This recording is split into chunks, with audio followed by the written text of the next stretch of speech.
तो चलिए आज नंबर सिस्टम्स की दुनिया में थोड़ा और गहरा उतरते हैं। आज हम एक बहुत ही काम का और सच कहूं तो मजेदार कन्वर्जन सीखने वाले हैं हेक्साडेसिमल से ऑक्टल। तो हमारे सामने आज का चैलेंज ये जो हेक्साडेसिमल नंबर है E3.1A, इसे ऑक्टल में कैसे बदला जाए। सुनने में थोड़ा मुश्किल लग सकता है ना? पर चिंता मत कीजिए, हम इसे स्टेप बाय स्टेप एक एक करके साथ में सुलझाएंगे।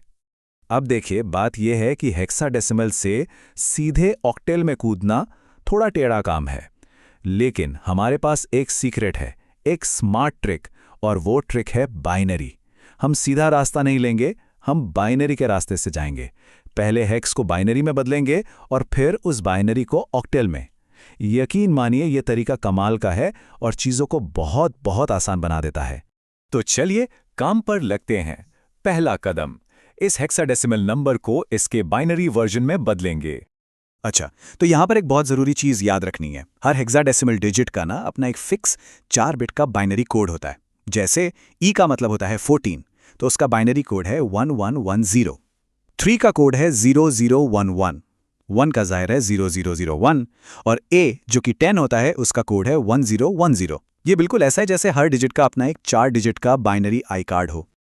ठीक है, तो अब हमारे पास सारे टुकड़े हैं, अब बस इन्हें एक साथ जोड़ना है। हम इन सारे 4 बिट कोड्स को उसी क्रम में लिख देंगे। तो E3.A बन जाता है 11100013.00110101। लीजिए, ये तैयार हो गई हमारी पूरी बाइनरी स्ट्रिंग।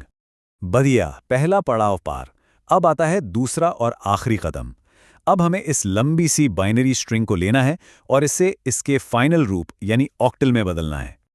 और यहां पर जो लॉजिक है वो भी बड़ा सीधा सा है। ऑक्टल मतलब बेस 8, और हमें पता है कि 2 की पावर 3 8 होता है। बस यही कनेक्शन हमें याद रखना है। इसी वजह से हम अपनी बाइनरी स्ट्रिंग को 3-3 बिट्स के छोटे छोटे ग्रुप्स में तोड़ेंगे।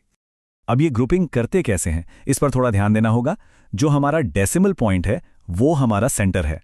पॉइंट के लेफ्ट साइड वाले नंबर्स के लिए हम राइट से लेफ्ट की तरफ 3-3 के ग्रुप बनाते हैं, और पॉइंट के राइट साइड वाले नंबर्स के लिए हम लेफ्ट से राइट की तरफ ग्रुप बनाते हैं। और हाँ, अगर आखिरी ग्रुप में 3 बिट्स पूरे ना हो तो हम एक्स्ट्रा 0 लगाकर उसे पूरा कर देते हैं। तो देखिए, हमारा 111000011 बन गया 011100011, और 0.00011010 बन गया 0.00011010। बस 0 लगाकर ग्रुप पूरे कर दिए और बस लगभग काम हो ही गया है। हमारे सारे 3-3 बिट्स के ग्रुप तैयार हैं। अब आखिरी काम बचा है, हर ग्रुप को उसके ऑक्टल इक्विवेलेंट में बदलना, और हमारा फाइनल जवाब तैयार। तो चलिए फाइनल पर्दा उठाते हैं। हमारे ग्रुप्स थे 011 जो होता है 3, अगला ग्रुप 100 जो होता है 4, और फिर से 011 मतलब 3। अब दशमलव के बाद वाले ग्रुप्स देखते हैं। 000 का मतलब 0, 110 का मतलब 6, और 100 का मतलब 4। तो इन सबको एक साथ रखने पर हमारा हेक्साडेसिमल नंबर E3.1A ऑक्टल में बन जाता है 343.064, और ये रहा हमारा जवाब। तो एक बार फटाफट से इस पूरे प्रोसेस को रिवाइज कर लेते हैं। हमने क्या किया? बस 2 सिंपल स्टेप्स। स्टेप 1, हर हेक्स डिजिट को उसके 4 बिट बाइनरी कोड में बदला। स्टेप 2, जो लंबी सी बाइनरी स्ट्रिंग बनी उसे 3-3 बिट्स के ग्रुप में रीअरेंज किया और हर ग्रुप का ऑक्टल नंबर लिख दिया। तो फंडा एकदम क्लियर है, हेक्स से बाइनरी और फिर बाइनरी से ऑक्टल। यही है सबसे आसान और स्मार्ट रास्ता। तो अब जब मशीनों की एक भाषा थोड़ी और समझ आने लगी है, तो ये सोचना कितना दिलचस्प है ना कि और ऐसे कौन-कौन से डिजिटल ट्रांसलेशंस हैं, कौन से कोड्स हैं जिन्हें समझना हमारी टेक्नोलॉजी की समझ को एक बिल्कुल नए लेवल पर ले जा सकता है।